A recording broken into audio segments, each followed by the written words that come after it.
అదే RTV app వార్తల్ని క్షణాల్లో చదివే అవకాశం ఉంటుంది. ఒక న్యూస్ పేపర్, ఒక టెలివిజన్ ఛానల్ మీ చేతుల్లో ఎప్పుడూ ఉంటాయి. మన కడప పట్టణంలో మనం కుటుంబ యోగా కార్యక్రమాన్ని ప్రజలందరి భాగస్వామ్యంతో ఈరోజు జరుపుకోవడం జరిగింది.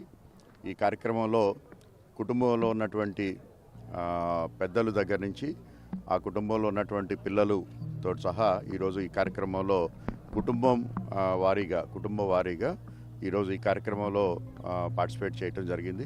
సుమారుగా 1000 కుటుంబాలు ఈ సందర్భంగా వారి కుటుంబ సభ్యులతోటి వచ్చి ఈరోజు ఈ యోగా కార్యక్రమంలో పాల్గొనడం జరిగింది. దీని యొక్క ముఖ్య ఉద్దేశం ఏంటంటే జూన్ 21వ తారీఖున మనం అంతర్జాతీయ యోగా దినోత్సవం జరుపుకుంటున్నాం. ఆ యోగా దినోత్సవానికి ప్రజలందరినీ కూడా మనం సంసిద్ధం చేయటానికి ఇటువంటి కార్యక్రమాలు ప్రతి వారం ప్రతిరోజు కూడా మనం ఏర్పాటు చేస్తున్నాం. గ్రామ స్థాయి నుంచి అలాగే పట్టణ స్థాయి వరకు, అలాగే ప్రతి వీధిలోనూ కూడా ప్రతి ఇంటిలోనూ కూడా ఈ యోగా కార్యక్రమం జరగాలని చెప్పేసి గౌరవ ముఖ్యమంత్రి గారు ఆశించున్నారు. దానికి తగ్గట్టుగా ఇవన్నీ ఏర్పాట్లు చేస్తున్నాము. ఈరోజు ఒక ముఖ్య ఇదేంటంటే ప్రతి గ్రామంలోనూ కూడా యోగా మాస్టర్ని కూడా మనం ఇప్పుడు ఏర్పాటు చేస్తున్నాము. వారందరూ కూడా శిక్షణలో ఉన్నారు. సుమారుగా 1000 మంది యోగా ఔత్సాహికులను గుర్తించి వారికి యోగా పైన మనం 5 రోజుల పాటు మన జిల్లా స్థాయిలోనూ అలాగే మండల స్థాయిలోనూ మనం ట్రైనింగ్ ఇవ్వడం జరుగుతూ ఉంది. అది రేపటికి పూర్తవుతుంది.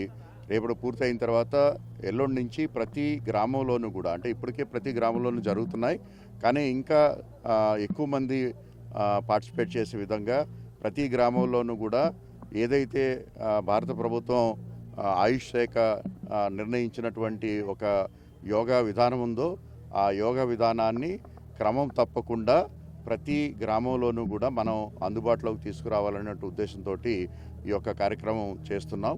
అలాగే ప్రతి గ్రామంలోనూ కూడా 3వ తారీఖు నుంచి ఈ యొక్క శిక్షణ కార్యక్రమం ఉంటుంది. దీంట్లో ప్రజలందరూ కూడా పాల్గొనవలసిందిగా మా విజ్ఞప్తి. అలాగే వారికి ఒక మొబైల్ యాప్ను కూడా ఏర్పాటు చేయడం జరిగింది.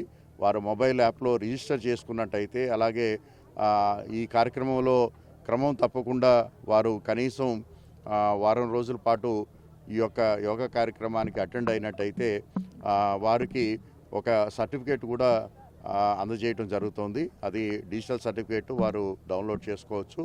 సో అదేవిధంగా వారు అంటే ఇదొక ప్రభుత్వ కార్యక్రమంగా కాకుండా ఇది ప్రజలందరికీ కూడా, అంటే ప్రతి వ్యక్తికి, అది 3 సంవత్సరాల నుంచి 100 సంవత్సరాలు ఉన్నటువంటి ప్రతి ఒక్క వ్యక్తికి కూడా ఈ యోగా అనేది దైనందిక అవసరం. దాన్ని గుర్తించుకుని ప్రతి ఒక్కరూ కూడా ఈ యొక్క కార్యక్రమాన్ని ఒక అవకాశంగా తీసుకుని వారు శిక్షణ తీసుకుని ప్రతి ఇంటిలోనూ, ప్రతి వీధిలోనూ, ప్రతి పట్టణంలోనూ, ప్రతి గ్రామంలోనూ ఈ ప్రాక్టీస్ చేయవలసిందిగా కోరుకుంటూ 21వ తారీఖు జూన్ మనం విశాఖపట్నంలో గౌరవ ప్రధానమంత్రి గారి ఆధ్వర్యంలో సుమారుగా 5 లక్షల మంది పైన అక్కడ ఒక యోగా కార్యక్రమంలో పాల్గొనడం జరుగుతుంది. అదే రోజున మన జిల్లాలో కూడా ప్రతి ఊర్లోనూ అలాగే ప్రతి నగరంలోనూ ప్రతి చోట కూడా కనీసం 10 లక్షల మంది మన జిల్లాలో ఈ కార్యక్రమంలో పాల్గొనేటట్టు జిల్లా యంత్రాంగం అన్ని ఏర్పాట్లు చేస్తూ ఉంది ప్రజల సహకారంతో. దీన్ని అందరూ కూడా సద్వినియోగపరచుకోవాల్సిందిగా, అలాగే ఈ యొక్క ఇంటర్నేషనల్ యోగా డేని, అంటే మనం ప్రపంచానికి మనం భారతదేశం ఇస్తున్నటువంటి అతి పెద్ద బహుమతి ఇది. ఇటువంటి బహుమతిని మనం అందరం కూడా సెలబ్రేట్ చేసుకుంటూ మనం కూడా భాగస్వాములు అవ్వాలని చెప్పేసి కోరుకుంటూ, మరిన్ని వీడియోస్ కోసం ఛానల్ ని సబ్స్క్రైబ్ చేయండి. లేటెస్ట్ అప్డేట్స్ కోసం వాట్సాప్ ఛానల్ ని ఫాలో చేయండి. అండ్ లింక్ డిస్క్రిప్షన్ లో ఉంది.